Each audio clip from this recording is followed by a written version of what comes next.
الله الرحمن الرحيم شهر رمضان الذي أنزل فيه القرآن بسم الله الرحمن الرحيم الحمد لله رب العالمين والصلاة والسلام على أشرف الأنبياء والمرسلين الذي كان نبيا وآدم بين الماء والطين وعلى آله وأصحابه أجمعين مولاي صل وسلم دائما أبدا على حبيبك خير الخلق كلهم محمد سيد الكونين والثقلين والفريقين من عرب ومن عجم ثم الرضا عن أبي بكر وعن عمر وعن علي وعن عثمان ذي الكرم مولاي صل وسلم دائما أبدا على حبيبك خير الخلق كلهم. Most honorable brothers and sisters in Islam, Assalamu alaikum wa rahmatullahi wa barakatuh. You're watching Voice of UK's Darsi Quran and I'm your host Mohammed Naveed Ashrafi. Inshallah ta'ala, today I will be discussing with yourselves selected verses from the 25th juz. In the 25th juz, after the conclusion of Surah Hamim Sajda, we have Surah Shura, Shura meaning council. And in this surah, the surah itself was revealed in Makkatul Mukarramah at the same time as Surah Ghafir and Fussilat. Prior to the migration towards Abyssinia took place. The surah talks about the reason why the Quran Majid, the Holy Quran, was revealed, and that the religion with the Prophet Muhammad sallallahu alaihi wasallam that he has been sent with is the same as the religion that the previous prophets were sent with, meaning all of the prophets of Allah subhanahu wa ta'ala brought the same message. They conveyed the message of Tawheed, the oneness of Allah, and about their prophethood, that they are the chosen, selected devotees of Allah, sent for the propagation of the Sharia to guide mankind. The surah describes the signs of Allah subhanahu wa ta'ala, the powers of Allah's sovereignty throughout the heaven and the earth and within human beings, that these are all signs of Allah Azza wa Jal about His existence, that He is the only one who has the real sovereignty, who is the ruler, the creator, the sustainer. It is also, the surah stipulates that Allah Azza wa Jalla has kept the destinies of the people in His own hand, meaning taqdeer mubram, whatever Allah has decided, that is unchangeable. There is also taqdeer mu'allaq and taqdeer shubha mubram, which resembles the mubram, the unchangeable destiny, and mu'allaq is the one that can be changed with the du'as, and Allah changes it for whomsoever He wills, as mentioned elsewhere, and we've learnt of that, يَمْحُ اللَّهُ مَا يَشَاءُ وَيُثْبِتُ, that He erases whatever He wills and retains whatever He wills. And that the purpose of the Prophet sallallahu alaihi wasallam, one of the reasons of his coming into the world, was to encourage and instigate others to accept the Tawheed of Allah subhanahu wa ta'ala, to remove the heedlessness and to guide them to the right path. And He sallallahu alaihi wasallam is able to also guide, as the Quran Majid, the verse of the Quran Majid testifies to this, that innaka latahdi ila siratim mustaqim. So those people who say that the Prophet cannot guide or he cannot do anything, this is completely incorrect, and it contradicts the verse of the Quran Majid that surely innaka, which means surely you, latahdi, most certainly. The lam with a fatha on tahdi is for emphasis. So there is emphasis upon emphasis, that undoubtedly you surely guide to the straight path, ila sirati mustaqim. So the Prophet is able to guide, but all the Prophets of Allah have been empowered by Allah. Their guidance, it is with the idhan of Allah, with the hukam and command of Allah subhanahu wa ta'ala. So He guides to the right path. And those people who claim that He cannot guide will never receive the real guidance, and they will be left astray. Because without the Prophet ﷺ, there is no real concept of guidance. So the Prophet has been given the full right to the individual to whom the Prophet has invited guidance, because we have two forms of ummah da'wah and ummah ijabat. The ummah that the Prophet ﷺ extended the invitation of Islam to so they could accept it, and the ones that did accept it, they are ummate ijabat. They accepted and became Muslims, and those who did not accept, they are the ones to whom he extended the invitation to accept Islam, which was to everybody. But if they rejected it, this was because they exercised their own free will and choice, for which they will be held to account and punishable, both in the world with humiliation, with disgrace, and in the hereafter. Any punishment that the infidels face in the world is just the tip of the iceberg. So the surah, it begins with the huruf muqatta'at, where Allah Azza wa Jal says Hamim, Ain, Sin, Qaf. Now the Prophet Sallallahu Alaihi Wasallam, he, according to many tafasir, commentaries of the Quran, he understood the meanings of the letters of muqatta'at. It would not make sense for him not to understand it. The angel Jibreel alayhi salam would come and deliver the messages, the wahi, the revelation to the Prophet, and the Prophet would say, Fahimtu, I understood. Why? Because it was sent by Allah and revealed to the Prophet. So it wouldn't make sense that the Prophet ﷺ does not understand what Allah has sent to him. In verse number 5 of the surah, Allah Azza wa Jal says, تَكَادُ السَّمَاوَاتُ يَتَفَطَّرْنَ مِنْ فَوْقِهِنَّ وَالْمَلَائِكَةُ يُسَبِّحُونَ بِحَمْدِ رَبِّهِمْ وَيَسْتَغْفِرُونَ لِمَنْ فِي الْأَرْضِ أَلَا إِنَّ اللَّهَ هُوَ الْغَفُورُ الرَّحِيمُ. The heavens almost break from above them. وَالْمَلَائِكَةُ, and the angels, they exalt Allah, their Rabb, with His praise, and they supplicate to Allah for the ones who are on the earth.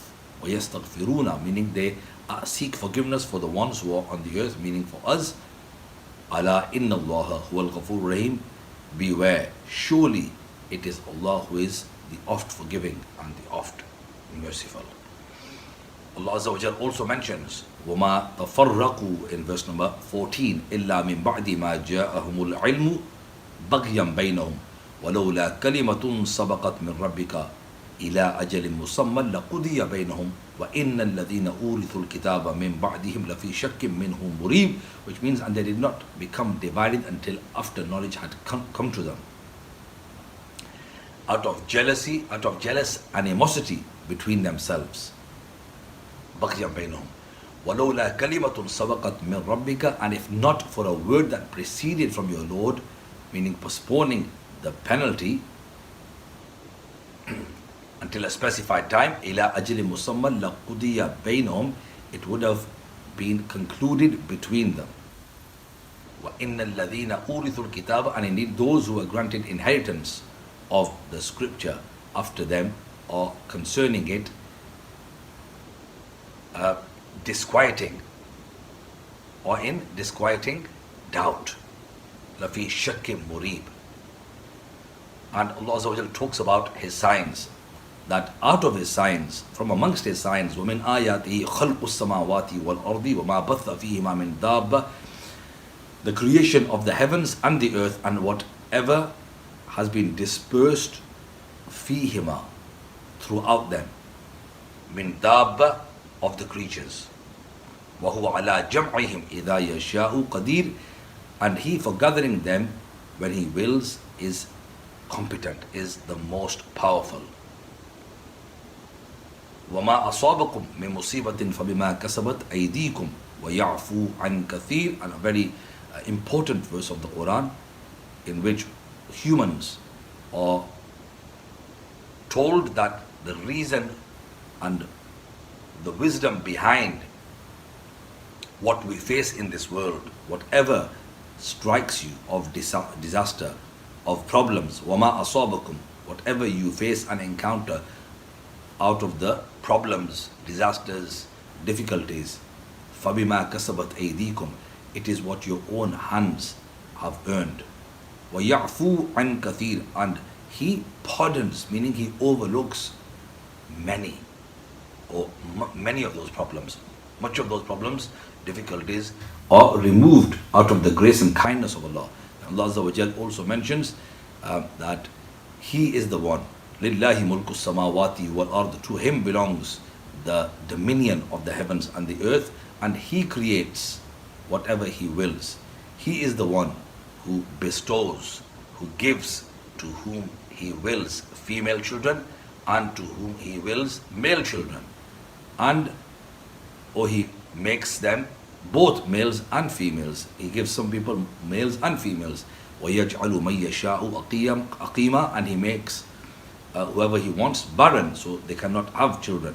إِنَّهُ عَلِيمٌ قَدِيرٌ. Surely He is the most knowledgeable and the most competent, the most powerful.